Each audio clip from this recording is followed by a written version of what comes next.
Don't you love it when you can look behind the curtain in somebody else's business to see how they do it, how they make all the magic happen?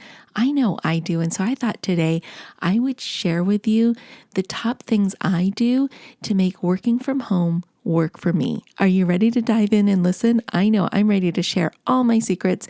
Episode 251 starts right now. Welcome to the Lora Shipman Show minicast, a special edition of my podcast where it's just you, me, my mic, your earphones, plus quick tips and hacks you can implement immediately to improve your life and your business. Are you ready to get started? I know I am. Let's dive in. Well, hey there, everybody. Welcome back. You know what today is? It is my most favorite day of the week, and that is minicast day. And I love minicast days because I give you a shot in the arm of value. But at the end of every minicast, you have a job to do. And that job is to execute what you learned here today. And today we're talking about how making working at home actually work for you. I've been working at home since 2007, so I've got this down to a science, and I've learned some things along the way that really work for me, and I thought I would love to share them with you. Whether you are a seasoned work from home professional, or maybe you're starting your own business and you want to work from home eventually full time, or you were brought home because of the pandemic, this episode is for you. We're going to go through some things that will help you set yourself and your day up for success. So let's just dive right into these. The first one seems a little bit obvious, but I think we need to say it, and that is dress the part. Dress the part for your role. What is it that you are doing? And when I say dress the part, that means get out of your PJs and look and feel good about yourself. I do this every single day. I get dressed and I put makeup on. And one of the reasons why I put makeup on every single day is because that forces me not to waste a good makeup day. And it forces me to get in front of my camera and deliver some sort of value on social media. So if you are always just in sweats and PJs and not looking your best, that translates over into how you're handling your business too. But if you feel clean and crisp and ready for business, you're going to make things happen. Just notice that the next time. Or if you're even listening to me right now, how are you dressed right now? And how does that make you feel? I firmly believe that if you're dressed nicely and you've got your hair and makeup done and you're looking good, you're going to feel good about the work that you're putting out. That's the first one. The second one I find really important is keep a schedule and stick to it. Now, it doesn't have to be traditional work hours. It just needs to be a schedule that you believe works well for you, for your family life, for your personal life, and for your business. So I love working non-traditional business hours because that's just how I function my best. So I will set a definite start time to my workday and then a definite end time to my workday and try to stay within that every day I'm working. Now, the other thing you want to schedule in here are the days you're going to take off. Are you working Monday through Friday and then taking Saturdays and Sundays off? Or are you working Tuesday through Saturday? Figure out what that schedule is and be consistent with it, because then you can look forward to your free time and how you choose to spend it. And a lot of times that's why we want to work from home, right? So that we can have total control and freedom over our schedule. I know that's one of the reasons why I wanted to work from home. Plus, I also did not enjoy driving in commuter traffic. It was not a top 10 thing for me to do. So take advantage of the reasons why you want to work from home and create that schedule and stick to it. The third thing that's really important for you to do is to actually carve out a designated work area. Now, it can be just a small area of your home. It does not have to be a full-blown office, but the point is to make sure you have just one little space that's just for work. Otherwise, your work will follow you around throughout your life if you constantly are bringing it along with you. And sometimes we just need that break from our work in order for us to be more effective at work. So I'm going to give you a little example. Right now, I am in the process of moving to a new home. So we are living with my parents while our new home is ready.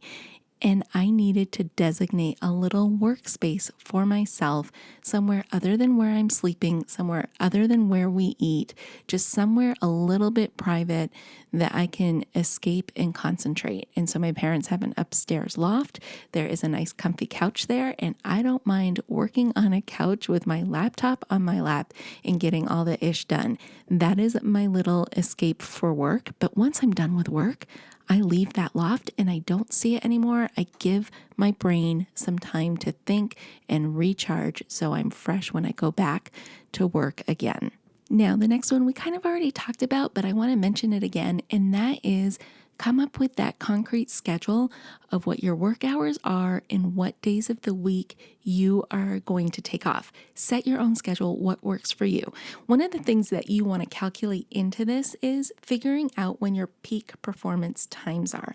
For me, my peak performance is later on in the day, so I will schedule things that need my full attention maybe around 2-3 o'clock in the afternoon. That may sound really weird for some people, especially for the morning people out there, but that's the beauty of working from home and setting your own hours, is to really tap into those creative hours where you can get a lot done. Okay, now that we have our work hours set and we have our workspace set, it's time to put the right tools in the right spot. And I know this sounds kind of silly. I learned this years ago. I actually think I was working for corporate America when I heard about this. And what they suggested you do is take a look at your desk and how you have it set up.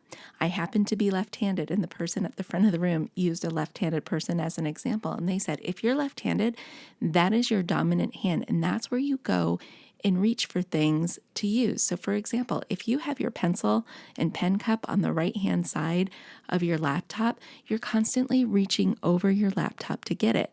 Rearrange your desk and your tools so that they're lined up where it's more efficient for you to grab them. So for me, I will put all of the tools I reach for on a regular basis somewhere on the left-hand side of my desk.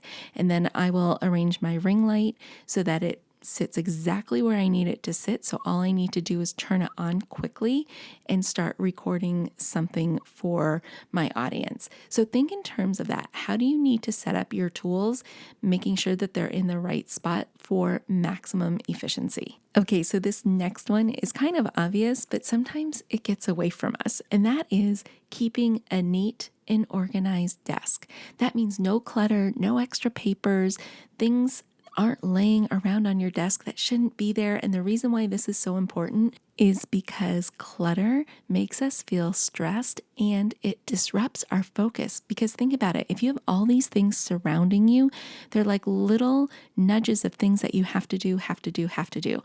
And they're distracting you from whatever task or project is at hand. What I would rather do is put that stuff away and keep some sort of a master to-do list that reminds me of what I need to do and when. I don't want all of this extra stuff around me. It just makes me feel tense and nervous and stressed all the time. I want my workspace to be clean and clear so I can have a clean and clear brain. And when my brain is clean and clear, that's when all of the ideas come. So what I like to do to make sure that I'm practicing this the best way possible is I will imagine having a client come to my home and come to my home office. What kind of an impression would my office make on my client if they see piles of papers and things just scattered all over the place? Are they going to feel confident that I'm organized and that I'm going to treat whatever their needs are in an organized fashion? Or are they going to be a little nervous looking around thinking, wow, Laura's really disorganized. Is she going to forget to do something for me? Is she going to miss this tiny detail that is really important to me and my business? I don't want to send that message to my clients. So I try and practice keeping my office as neat and clean as possible so that I can deliver the best product and service to my clients. So speaking of organization, we need to do a good job at organizing our digital spaces too. That means our tablets, our phones, and our computers. Take a look at how you are organizing your work. Are you using color codes when possible? Are you using folders and subfolders, things like that? I love organizing my digital work because I don't want to spend a ton of time searching for things, especially if I've cluttered up the desktop on my laptop. If I see a bunch of files there, I kind of go crazy because it becomes this huge task to find something on a cluttered desktop. So whenever you can, try and organize by color codes and folders and subfolders so that you can find things easily. And whenever possible, I try to eliminate paper files. So if there's a way that I can scan something or I have some information both on paper and somewhere digitally, I get rid of the paper because I don't want that cluttering up my life. It's much easier for me to find a digital file than it is for me to find a paper file. So come up with a system or a way that you can store limited amounts of paper. It's just going to make you feel so much better in the long run because you don't have all this stuff weighing you down. Okay, so now that we have everything organized, your files are organized, most of your files are stored digitally on your computer or something like Google Drive or OneDrive or something like that, you need a good backup system. I have a Mac, so I use a Passport, and I know they make it for a PC as well, and I love this little backup system. It is a lifesaver, and there's been a couple of times where my computer has crashed and I've lost files, but because I am good about backing things up, it was no worry for me. I was able to recover those files really easy. So you just need to make a commitment to yourself to plug it in every night, back up your files so that you have everything that you've worked on your hard drive there in case you need it. The next thing that I practice quite regularly is a purge day. I recommend doing this once a quarter or once a month. I personally like once a month because when you do it so frequently, there's not a lot to purge. When you do it once a quarter, things kind of build up and it's a longer task than it really needs to be. So what I do is I just go through all of my paper files, see what's accumulated there, see what I can get rid of. Then I'll also go through folders on my computer and on Google Drive to see what I can get rid of there. What don't I need anymore? What will free up some space on any of these two places? And I just love doing that because, again, it's less clutter, less distraction. It helps me stay focused when I don't have all of these things that aren't really necessary weighing me down. Okay, we kind of touched on this next tip briefly earlier on, and that is discovering what your pattern is. Schedule blocks of time when it makes sense for you to get certain things done. So if you're a morning person and you're really creative in the morning and you get a lot done in the morning, schedule your harder tasks to do in the morning instead of scheduling them for later in the afternoon when your brain is a little bit more taxed. For me, like I said, I like to schedule those things later in the day because that's when my brain turns on and light up. So notice what your patterns are and then schedule the work according to those patterns and block off that time so that you're not interrupted with meetings or other tasks that could be done at a different point of the day for you. So figure out when you're most creative, when you're most efficient, when you're more likely to get the hard stuff done, and be very strategic about when you schedule those on your calendar. My last tip for you to make working at home work for you is to get up and move at least once an hour. It's good to get your blood circulating and movement going. If you stay seated in one position for too long, your body tenses up and you tend to get sluggish. When you get up and move once an hour, it just kind of rejuvenates everything. It gets that blood flowing, and sometimes ideas will come to you when you're moving around. I love my Apple Watch for this because it has like a little reminder. It nudges me when it's time to stand up and move around. And you know what they say? They say sitting is the new smoking. So don't sit for too long.